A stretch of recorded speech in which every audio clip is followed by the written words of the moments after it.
Thanks, Doug. Yeah, thanks. Now, this next story, one that you did, Doug, is it's about more than just a game. Just because these basketball players are disabled doesn't mean they can't accomplish great things on and off the court.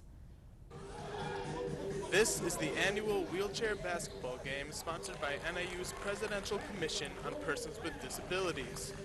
This year, the Rockford Chariots squared off against the Chicago Hornets. But this game is about much more than basketball. George Alfaro of the Chicago Hornets was paralyzed by a gunshot wound at age 11. He believes more people need to know about wheelchair sports.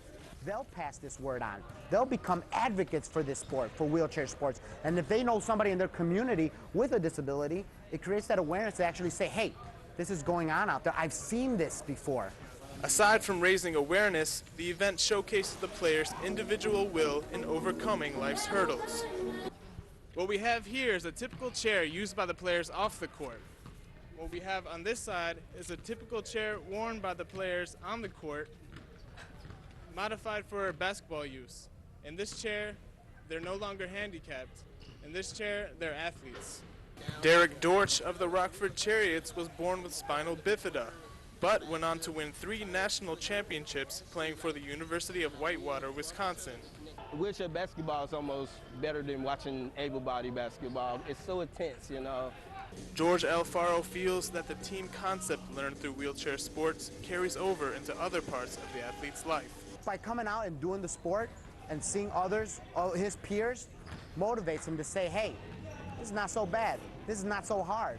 You know, I'm going to do this. Through events like this, Alfaro hopes to reach others who feel no hope in their disability. Indy Kalb, Doug Rogers, NTC News.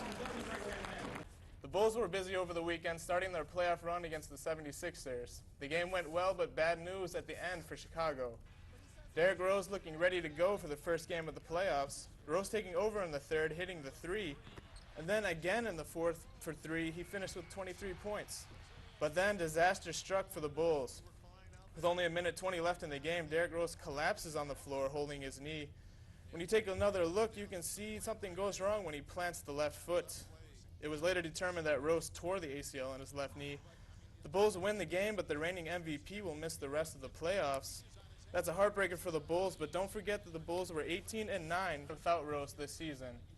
Well, the Blackhawks were on the road for Game 5 against the Phoenix Coyotes, and for the Hawks, it was a win or go home.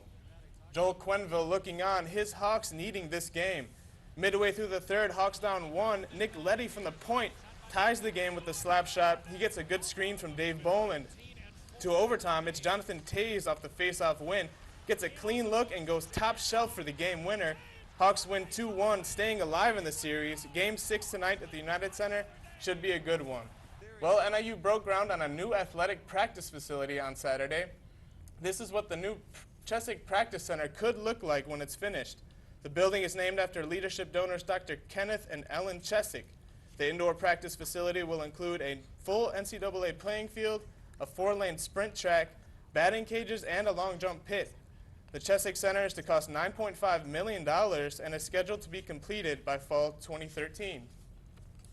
And in sports notes today, NIU's 3rd annual sports awards banquet, The Victors, is set for May 3rd at the Egyptian Theater. NIU men's golf finished their regular season placing 17th in the Boilermaker Invitational at Purdue, and NIU baseball lost to Toledo in extra innings yesterday.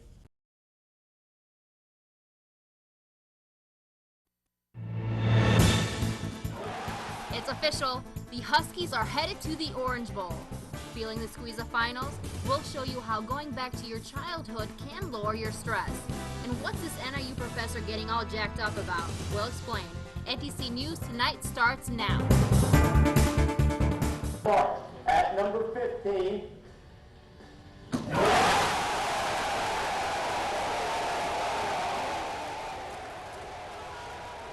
NIU football fans are more pumped than ever today. The Huskies are headed to Miami for the coveted Orange Bowl. Good evening, I'm Mike Lewis. Thanks for joining us. And I'm Fiorella Cola. Husky fans are getting ready for the Orange Bowl. Ticket sales started this morning at the Convocation Center with over 100 people lined up outside to buy their tickets. Now, this excitement can be distracting, especially with finals right upon us. NIU's Health Enhancement is starting their Stress-Free Zones program today. These stress-free zones run from Monday through Thursday in the divisions. Well, stress over the final is one thing, but one community has much bigger concerns. The Evergreen Village of Sycamore will be relocated if the state approves the grant needed to buy out the park. You know, Mike, with great reason, there's been a lot of football frenzy today, but we also need to notice that it's December 3rd, and students are outside wearing shorts. I know, it's pretty crazy, isn't it? Eddie Wildermuth is here with us with the weather. Eddie, can you tell us what's going on with the temperatures? Well, today we actually broke records with the weather. Now, moving from emotional health to physical health.